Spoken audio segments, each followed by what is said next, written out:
In the mid-20th century America, there was a man whose story became the blueprint for modern horror movies. From Psycho to the Texas Chainsaw Massacre, and even The Silence of the Lambs, all were inspired by him. This is the third installment of the Monster series, the Ed Gein story. In the 1950s, deep within the desolate countryside of Wisconsin, stood a decaying farmhouse where Ed lived alone with his mother. Ed's only solace each day was after milking the cows at dawn, when he would quietly sneak near his neighbor's house and peer through the dim window cracks to watch the neighbor's daughter. He stared obsessively, his eyes never leaving her, as if drawn by a dark and forbidden desire. But he couldn't control himself, and the old wooden plank beneath his feet gave a sharp creak. The sudden sound startled the girl. Adeline thought it was her mother, but when she opened the door, no one was there. She followed the stairs down, catching a blurry glimpse of Ed's figure fleeing awkwardly into the night. A faint smile slowly curved at the corner of her lips, as if she didn't mind being secretly watched. Ed stumbled back into the farmhouse, his heartbeat still racing.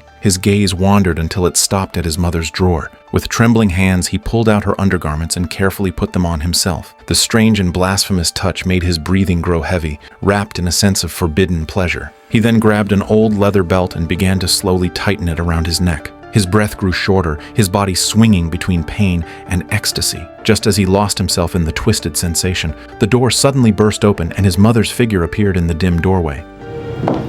Take him off. Ed had always harbored a near-pathological obsession with women, but his strange and piercing voice always made girls feel uneasy whenever he tried to talk to them. Eddie, you can't do that. Do what? Talk to a couple of girls? You sound like Mother. One day, he came across a newspaper article about Nazi concentration camps, with the headline reading that 500,000 people had died there. Below it was a photo showing bodies piled high like mountains, and Ed's eyes couldn't look away. He was deeply fascinated by the chilling aura of death that emanated from it. At that moment, Adeline entered the small store in town. Unlike others, she walked straight up to Ed, took his hand, and led him to a corner seat. Her eyes were bright and full of excitement as she whispered to Ed that she had a secret to share with him, a secret only he could know, because in this town, only he was as much of a misfit as she was. Ed opened the wooden box Adeline handed him. Inside was a stack of concentration camp photos, said to have been found by her cousin's boyfriend who worked for the Strategic Intelligence Bureau, in the pocket of a dead Nazi officer. Ed flipped through them one by one, his eyes filled with uncontrollable obsession. Piles of wood or something.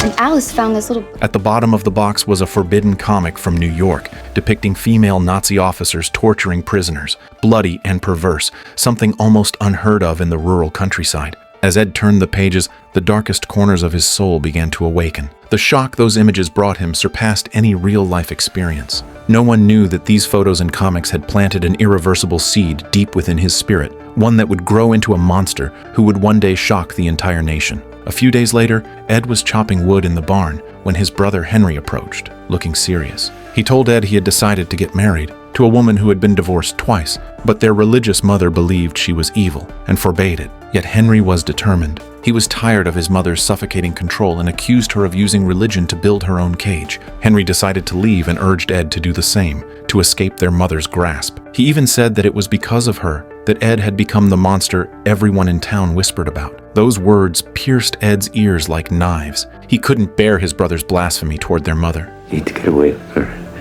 All right, look. There she is right there. Ed froze, his arm trembling slightly, until he noticed the growing pool of blood behind Henry's head. Only then did he jolt awake, panic flooding through him as he pushed the wheelbarrow of firewood and hurried away. But when he glanced back, Henry, who had just been lying in blood, was somehow standing again, as if nothing had happened. Hey, we'll clear that brush tomorrow, huh? Set some fires before the weather gets worse. You're right about Mother. She's a good woman. I'll make it right with her. Ed returned home with an inexplicable sense of relief and joy, feeling as if everything had finally passed. However, during dinner, Henry never showed up. Their mother coldly assumed he had eloped with that widow. Ed said nothing and kept eating silently. The next day, when he stepped into the barn, he froze. Henry still lay in the same place as before. Wake up.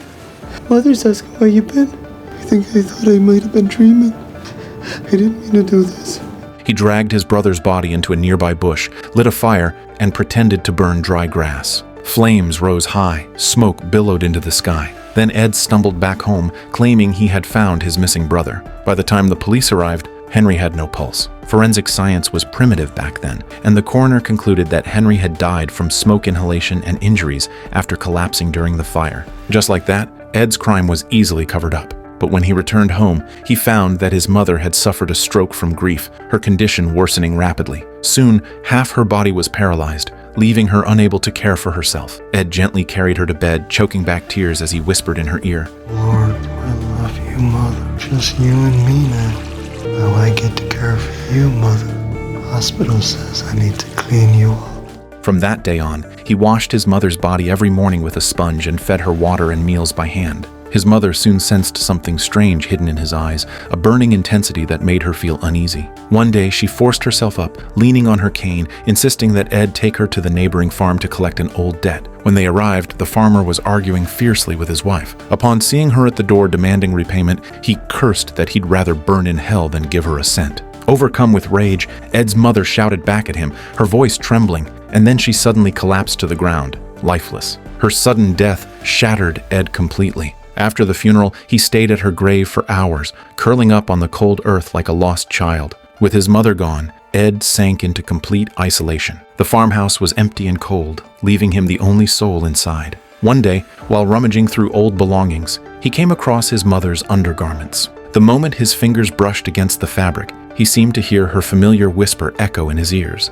That night, Ed drove to the cemetery, carrying a shovel and a Bible as he walked toward his mother's grave. Your dead shall live, their bodies shall arise.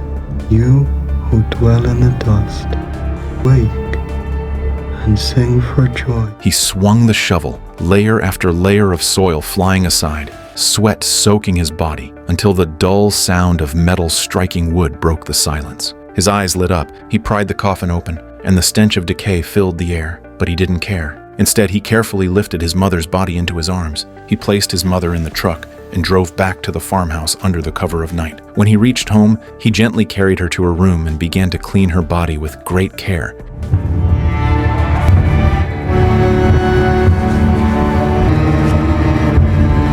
He dressed her in her old clothes, adjusted her posture, and arranged her neatly on the chair, as if she had never left. The house was filled with the scent of death, yet in Ed's eyes, it carried a twisted sense of warmth and peace. Are you there, Mother? Just rest.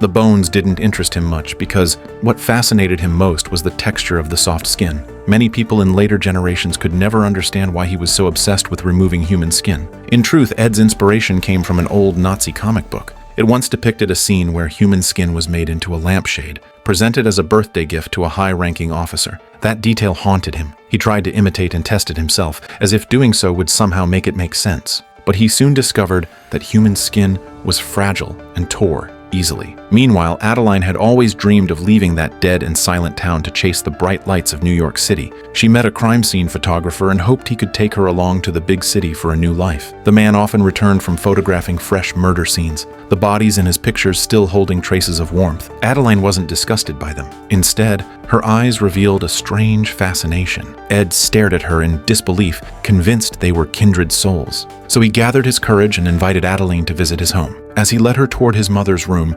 Adeline's gaze fell upon a strange-looking stool. Ed casually explained that it was an old piece he had recently repaired, but Adeline noticed something odd, a small bump on the cushion, shaped disturbingly like a nipple. He quickly lied, saying it was made from animal hide, just barely brushing off her suspicion. When the door opened, his mother was sitting quietly in the rocking chair, with her back to them. Adeline, not understanding the situation, stepped forward to introduce herself, but of course received no response. Thinking she had been rejected, Adeline felt embarrassed and angry, then stormed out of Ed's house. Her figure faded into the night, leaving Ed restless and confused. He went to the local bar, drowning his sorrow in alcohol. The tavern owner, Mary, saw this and smilingly comforted him, saying she could introduce him to girls. But when Ed learned she was German like his mother, yet had fallen into running a sinful business, his expression turned cold. A feeling of defilement rose within him. He suddenly raised his shotgun and shot Mary dead on the spot. The next morning, Ed was sweeping the floor in his mother's dress, lost in a feverish delusion. Suddenly, a loud knock broke his trance. The visitor introduced himself as the town sheriff. Ed quickly tore off his mother's face mask and threw on a heavy coat to cover the dress beneath. The sheriff asked about Mary's whereabouts, saying witnesses had seen Ed's truck near her bar the night she died. To the townsfolk, Ed was a quiet and harmless man, someone who wouldn't even hurt a fly. He feigned shock and sorrow, guessing that Mary might have angered the wrong person because of her side business. His explanation conveniently matched the direction of the ongoing investigation, causing the sheriff to lower his suspicion for the moment. Still obsessed with Adeline, Ed sought her out again, apologizing for his mother's coldness and promising that next time she would surely treat her kindly. Adeline's anger softened, and the two began to draw closer once more. That night, Ed returned to the cemetery alone and chose a woman's grave. He dug it open and removed a jade ring from the corpse's stiff fingers. The next day, he took Adeline to a fine restaurant. Under the flicker of candlelight, the atmosphere turned romantic. After dinner, Ed mysteriously led her back to the cemetery. There, among the graves, he got down on one knee and proposed. You know, when you asked me what I wanted out of my life, I think I know now. Will you marry me? Adeline, overjoyed, said yes without hesitation. Yes, of course I'll marry you. Just as they were about to share a kiss, Ed suddenly froze, his face clouded with confusion. He muttered softly that he wasn't ready to be a father yet and didn't know how to take care of a child. Adeline comforted him gently, and the next day she introduced him to a family who needed a babysitter, hoping he could learn what it felt like to care for children in advance. However, Ed's mind worked in ways far different from ordinary people. He drove the two children straight to his house, saying he wanted to perform magic for them. He brought out 3 human skulls and a finger bone, hid the bones under bowls, and told the children to guess where they were. No. You sure? The children quickly guessed correctly, but then noticed a broken finger sticking out from one of the bowls. Ed clapped his hands excitedly, declaring that this was his magic trick. The boy thought he was using fake props to fool them. Ed went further, boasting that he could transform into a woman and even remove his own head. The children stared at him in disbelief, but Ed confidently walked into another room. Okay. I'm turning. Moments later, he stepped out, holding a severed head on his shoulders. Of course it's real! Both children screamed and burst into tears. Ed, however, believed his performance was a success. To him, their tears were proof they had been moved by his magic. When the children returned home, they ran to their parents in terror and told them everything. Ed's reckless act of taking them without permission infuriated the parents. Instead of earning their trust, he was immediately fired, losing his only job as a babysitter. When Ed learned that the family had rehired a woman named Evelyn as their new nanny, his eyes locked on her instantly. Sensing the menace in his stare, You took my job. I'm just a babysitter. That was my job. That's what I mean. What? Helping me with my family plans. Evelyn quickly turned and walked away. That night, while caring for the children, she suddenly heard strange noises coming from the basement. She followed the sound and found an open window, a chill of unease creeping up her spine. As she stood there in confusion, Ed quietly stepped up behind her. The next day, Ed walked into Adeline's house with a firm expression, announcing that he was ready for marriage. Although Adeline's mother strongly opposed it, knowing Ed was a deeply strange man, Adeline ignored her and left home with him without hesitation. After arriving at Ed's house, Adeline began tidying up as a new wife, taking on the duties of the household. Meanwhile, Ed grabbed his shotgun, saying he was going hunting to celebrate. As Adeline took out the trash, she noticed that the light in Ed's mother's room upstairs suddenly flickered on. Driven by curiosity, she went upstairs and opened the door, only to see Ed's mother quietly sitting in her rocking chair. Calling her name, she stepped closer, but when the figure turned around,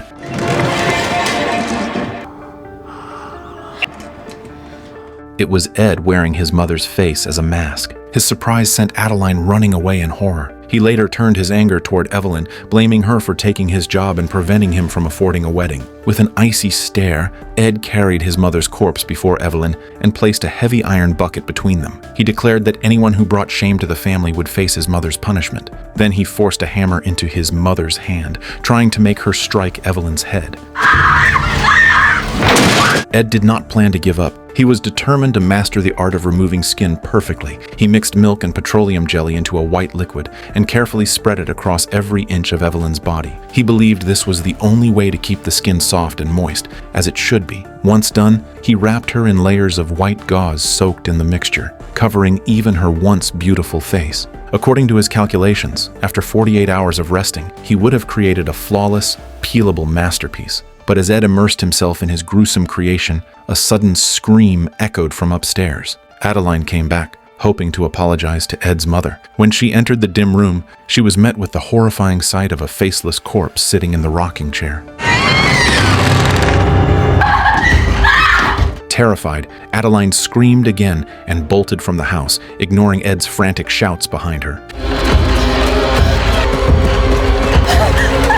She ran home as fast as she could, shouting for her mother, but found only a note on the door saying she had gone to church. Adeline quickly locked the door, rushed upstairs, and peered out the window, only to see Ed approaching. I know what you are! But Ed knew her house's layout by heart. He effortlessly opened the basement door and slipped inside, making his way up through the familiar corridors. When he reached her bedroom door, a strange green glow stopped him in his tracks.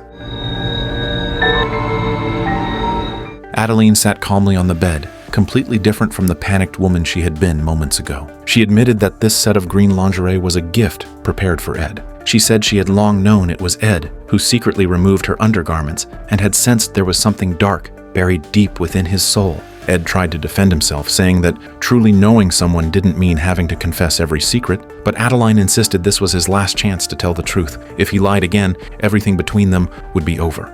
I saw that dead body, Eddie. Is that your mother's body? That's not her. Tell me the truth. She told me she just needed the bones. Who did? Mother. Ed explained that he had dug up the wrong grave that night, but still saw the corpse as a stand-in for his mother, believing her spirit now lived within it. Adeline told him he was terrifying, yet she couldn't help asking what it felt like the first time he touched flesh. She mentioned a photograph she had once seen from the photographer, a man who had jumped from the Brooklyn Bridge, his face smashed beyond recognition, resembling a jack-o'-lantern from a night of terror, just like Ed's mother's remains. Adeline admitted she never understood why people feared death so deeply. To her, death was nothing more than dust returning to dust, earth returning to earth. Instead, she believed there was a strange and captivating allure hidden within the moment of dying. 48 hours later, Ed carefully cut open the hardened gauze that wrapped Evelyn's body and slowly removed the undergarments from her corpse. Then, Ed put them on himself. Ever since reading an article about transgender people in the newspaper, a thought had taken root deep inside his mind. He despised his male body and believed that only the graceful shape of a woman truly reflected his inner self. One day, Ed went to the town's hardware store to buy lime powder for preservation, claiming a calf had died on his farm. But when he went to pay, he found himself a few cents short. Bernice gently patted his hand and kindly told him it was fine. The amount was enough. Then tears welled up in her eyes as she confessed that Ed had always treated her with respect. He was the only man in town who had ever been kind to her. Hearing that, Ed invited her to have dinner together. Over the meal, Bernice opened up, saying her son was the deputy sheriff of the town. Though she was proud of him, he had distanced himself because of her reputation, refusing to visit her anymore. After her husband died, she fell madly in love with another man, but unfortunately, he was already married. The man eventually abandoned his family to live with her, and his wife, unable to bear the shame, drank bleach and took her own life. When Ed heard this, his curiosity about where the woman was buried grew intense, and he began planning to dig up her grave that night, but Bernice had no idea. The scandal had spread all over town, and the man, unable to handle the public outrage, left her. Since then, Bernice had relied on anti-anxiety pills to sleep. At that moment, she noticed Ed's gaze once again drop to her chest. Instead of getting angry, she seemed to enjoy the attention. But what truly caught Ed's interest was not her body. It was the lace-trimmed bra she was wearing, something he had never seen before. Bernice smiled bitterly and explained that the bra was a gift from that man. Although it always reminded her of painful memories, she still wore it out of habit. You think I could wear it? I beg your pardon? Bernice misunderstood Ed's look, thinking he was flirting. So she removed the lace bra right there and handed it to him. Later, she took Ed back to her house. Ed put on the bra and turned around, asking her if he looked beautiful. Come to Mama. If you bow me good, Eddie Gein, I'll let you wear my panties. Bernice was delighted by his behavior and told him to go home, pack his belongings, and move in with her. Ed went back to his house and stood before his mother's remains to say goodbye. When Augusta's spirit heard her son was leaving, she seemed to erupt in fury. She shouted that Bernice was the town's infamous bus that every man had ridden. She accused Bernice of committing adultery with a married man, driving a devout Christian woman to her death, and carrying a terrible disease herself. In Augusta's eyes, Bernice was a demon from hell, whose only purpose in approaching Ed was to spread corruption. Her words shattered Ed's resolve. When he returned to the hardware store, Bernice had lovingly prepared a new bra as a gift for him. But her mother's warnings still echoed in his mind, and Ed finally changed his decision, telling Bernice he didn't want to be with her anymore. Bernice, heartbroken, asked him to leave. The moment she turned around, a gunshot rang out. In Ed's distorted perception, the blood that splattered seemed to turn green, confirming what his mother had said. Bernice was indeed a demon. As he dragged her body away, Ed remembered he still needed money for his wedding with Adeline, so he took the cash register from the shop before leaving. Back home, Ed cut off Bernice's head and then split the lower part of her body in half. He called Adeline over and proudly showed her his creation.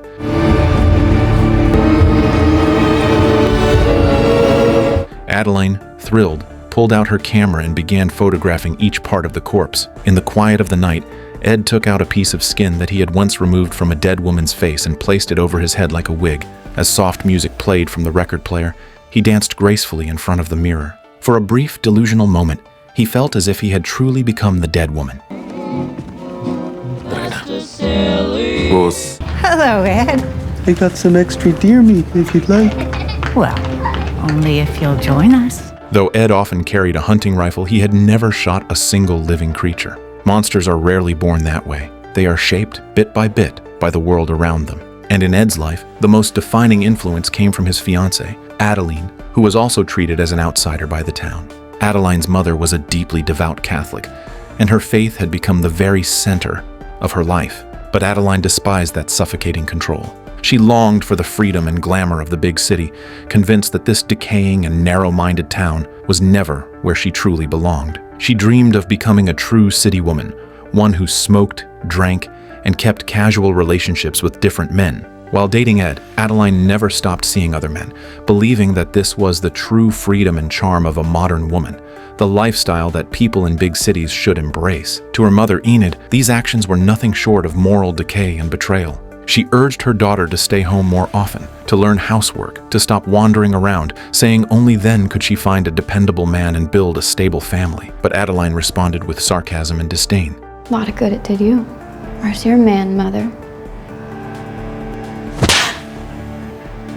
Pretend you didn't say that. I had to raise you! Take a job running classifieds down at the newspaper, doing it all alone. This is the life I'm trying to spare you, Adeline. Well, I'm not doing it.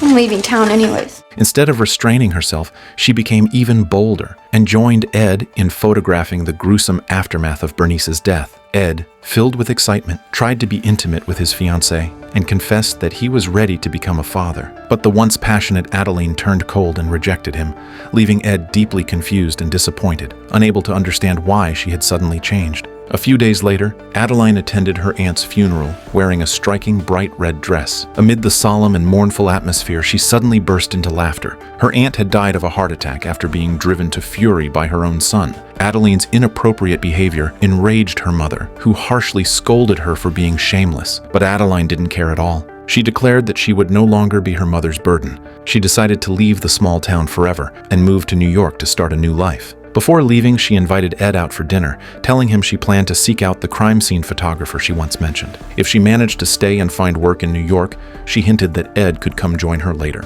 She said that city was full of opportunities, unlike this lifeless and suffocating place. Casually, she mentioned that New York had large tanneries, something that might interest Ed, given his strange obsession with leather. Adeline handed Ed a book written by a transgender author. Just flipping through the photos inside made Ed's heart race with restless curiosity. Then she took out a comic book about forbidden stories of female Nazi officers, successfully drawing Ed into a twisted world of blood and obsession, making him forget the pain of her impending departure. But on the way home from dinner, Ed gathered his courage and told Adeline he wanted to be intimate with her. Adeline refused again, even suggesting that he find another girl in town to satisfy his desires. Ed shook his head. He didn't like those girls, and he knew they had never truly liked him either. It could be said that Maybe you should do it with somebody who can't say no. Somebody dead. Yeah, I thought about that. I couldn't go through with it. Why not? Eddie, they're dead. Adeline bore undeniable responsibility for the monster Ed eventually became. To satisfy Ed's repressed urges, Adeline encouraged him to go to the town cemetery and dig up her recently buried aunt's grave. The next day, Adeline packed her belongings and left, telling her best friend she would never return to that rotten little town. But life in New York was nothing like she had imagined. In the biting winter cold, she shivered on the street, begging a hotel owner to give her a room with heating. The landlady mocked her with biting sarcasm. Go out and get some money or a man. Otherwise, just deal with it. Please, I'm gonna freeze to death. You rented a cold flat. No water, no heat. What? No handout! Full of hope, Adeline sought out the photographer Ouija, determined to become his assistant. When Ouija saw her, he was surprised, saying he had never met such a devoted fan, someone who could send him 3 letters in a single day. Adeline expressed her admiration for his work, saying her fascination with death made her fearless in the face of blood and horror. Proudly, she pulled out a few photographs she had taken of Bernice's corpse and laid them on the table. However, after looking at them, Ouija coldly stated that she had no real talent for photography, and that those pictures were nothing more than amateurish trash. Crushed by his words, Adeline returned to her hotel and broke down in tears, only to notice that her tears instantly froze on her cheeks.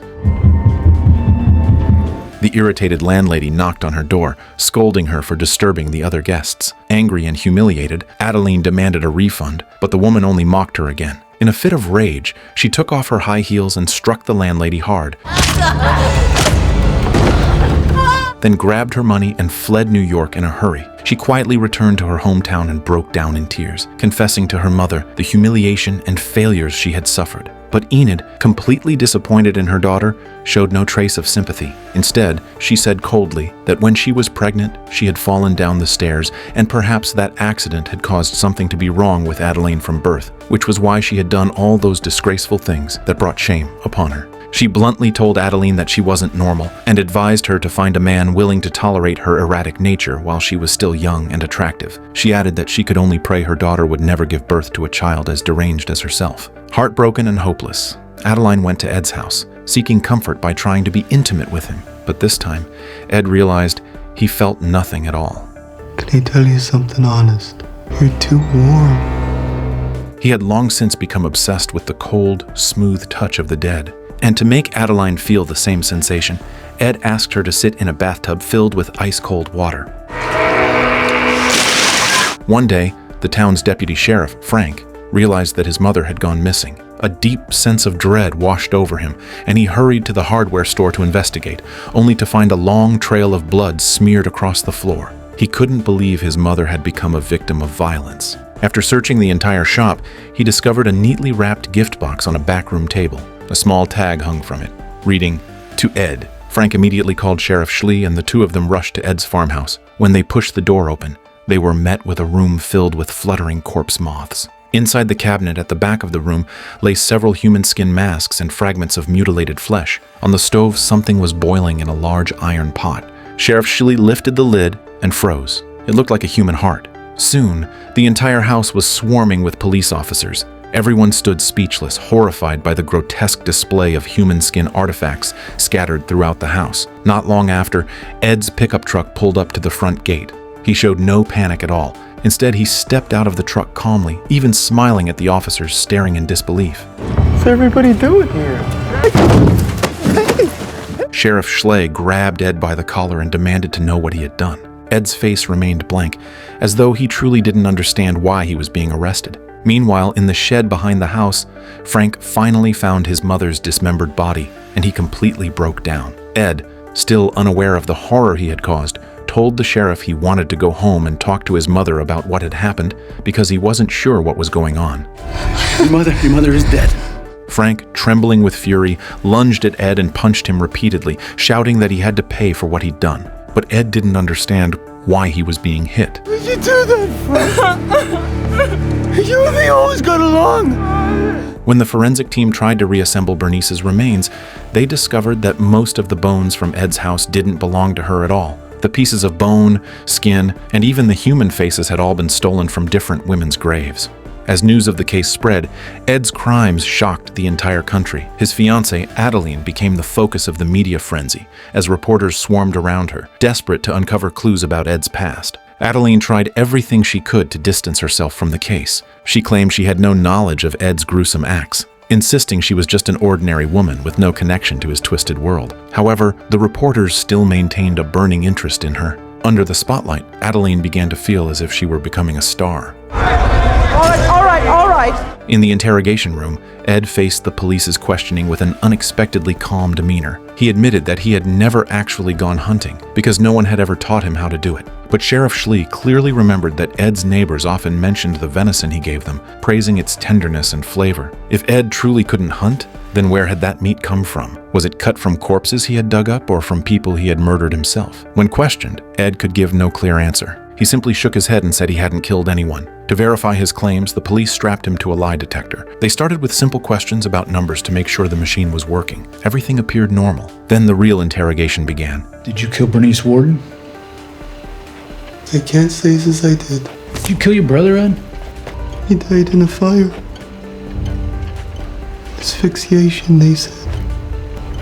He's telling the truth. It was the first time the police had ever seen a case where the lie detector completely failed on someone. After multiple evaluations, the psychiatrists confirmed the result. Ed was so mentally disturbed that he was unfit for prison and even too unstable to stand trial. He was immediately transferred to a comfortable state asylum. This outcome enraged Deputy Frank, who felt it was deeply unjust. He believed Ed should have paid the price for his crimes. To make up for the victims' families, he suggested to Sheriff Schlee that Ed's belongings be sold at a charity auction to provide compensation. Although the sheriff disapproved, Frank went ahead and organized the sale himself. Crowds of curious onlookers flooded into Ed's old home, eager to see and purchase his eerie, macabre possessions. People whispered to one another as they pointed at blood-stained needles and strange objects still tangled with human hair, as if attending a grotesque museum exhibition. Even Ed's car was put up for auction. But when Frank returned to the farmhouse, he found it engulfed in flames, the entire building reduced to ash. Only the car he had driven out for promotion survived. At this point, Adeline appeared entirely in the role of a reporter. Going to and from the graveyard or any of his numerous crimes. How many bodies did he transport in it? How many Sunday drives with his dear dead mother? And as a victim, skillfully stirring up the crowd's emotions and claiming it was her duty to help people seek compensation. Meanwhile, inside the asylum, Ed lived a peaceful and carefree life, blissfully unaware that he had become a national legend of horror. It wasn't until the female director personally handed him $300 that he realized he had become a celebrity. That was the remaining amount after selling his belongings and compensating the victims' families. Ed used the money to ask the hospital director to buy him 3 amateur radios and a set of women's underwear. Through the radio, he got in touch with the Nazi female officer who was imprisoned in a jail. Every night they shared their secrets over the airwaves, finding comfort as if they were kindred spirits. So whose orders were you following? Are you sad about what you did? Faced with this question, Ed fell into a long silence. No response came back over the radio waves for a long time. That very night, the Nazi female officer hanged herself. Ed also sent a radio message to the famous transgender woman Christine, calling himself her admirer, and saying that he had many confusions he hoped she could help him resolve. He confessed that since childhood he had felt that a certain part of his body didn't belong to him. Christine told him that her transition was a choice of free will, not born out of fear or repression, as his seemed to be. Ed often fantasized about being a woman.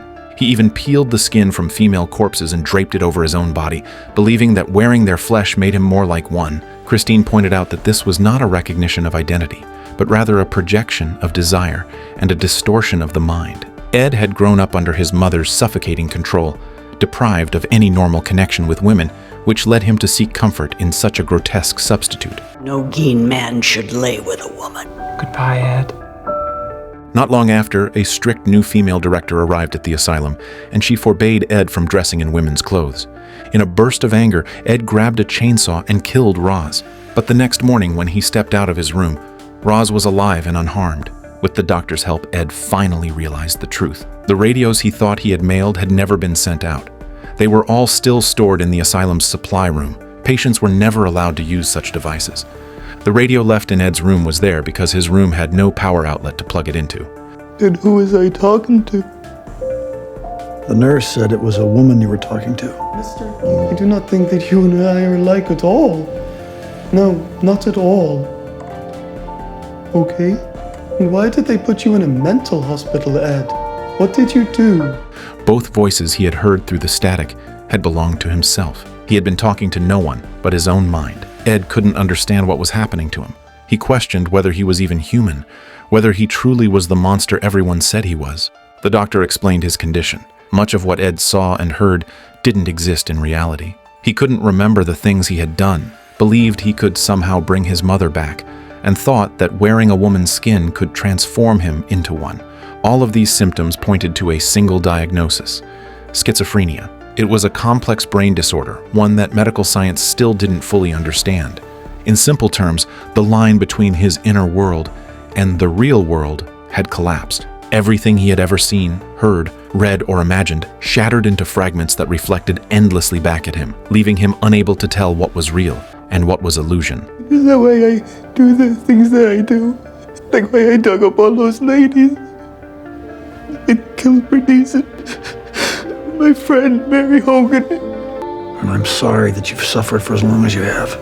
The doctor prescribed him medication. After taking it, Ed's mind finally found peace for the first time in years, but he never realized that the killings he had committed during his delusional state would later inspire other disturbed individuals. Investigators discovered that several captured murderers idolized Ed, forming groups that resembled fan clubs devoted to him. Authorities decided to speak with Ed, believing he might understand these people's psychology better than anyone else. At first, Ed knew nothing about them, but soon he began following news reports and reading the letters sent by his so-called admirers. Not long after, he informed the police that the killer of several young girls was driving a stolen Volkswagen Beetle. The police were stunned. How could he possibly know that? Ed explained that the killer had sent a letter to his friend Richard, who then passed it along to him. By analyzing the weather descriptions in the letter, Ed deduced that the man was in Florida, the very place where the victims had been found. A few days later, when the TV news reported that the serial killer had been caught, Ed felt genuinely happy, finally having done something good to help others in the remainder of his life. But soon after, Roz came to him with devastating news. Ed had been diagnosed with terminal lung cancer, and the disease had already spread throughout his body. Yet Ed remained calm, even peaceful, as if relieved. When Adeline learned that he didn't have long to live, she came to the hospital to see him. She confessed the dark desires she had kept buried deep inside her heart. She admitted that after reading Ed's story, it awakened something dangerous deep inside her. She handed him a piece of paper with several names on it. She said these people were the ones she had to eliminate. People I gotta get rid of. You can't go killing people. I don't like thinking of you doing those things. It isn't who you are. Who says it isn't? You and me have always been the same, Ed Gein. I think maybe we were one and the same. I'm gonna go now, Adeline. As night fell, and Ed lay fading away, his thoughts drifted back to his memories with his mother. There was no anger in his heart anymore, only a gentle sense of longing. His mother had always believed he was her pride, and at that moment, Ed finally felt at peace. The final image showed a bright spring afternoon. Ed sat beside his mother on the porch while she quietly knitted a sweater, and he sipped his honey tea in silence. This film, based on the life of one of America's most infamous figures, Ed Gein, uses 3 interwoven storylines to dissect the making of a monster. It doesn't just depict horror and violence, but delves into the roots of Ed's twisted upbringing. Under the weight of his mother's extreme religious control and emotional repression, Ed developed a deep conflict toward women, yearning for them, yet fearing them. His fiancée Adeline acted as a dark catalyst, awakening the desires that pushed him from fantasy to grave robbing and human skin rituals. As the boundary between reality and illusion disintegrated, Ed descended completely into madness. In the end, the warm vision of his reconciliation with his mother stood in stark contrast to the horror that came before, symbolizing that all he ever truly wanted was something ordinary, love and acceptance. Thank you for watching, and see you in the next story.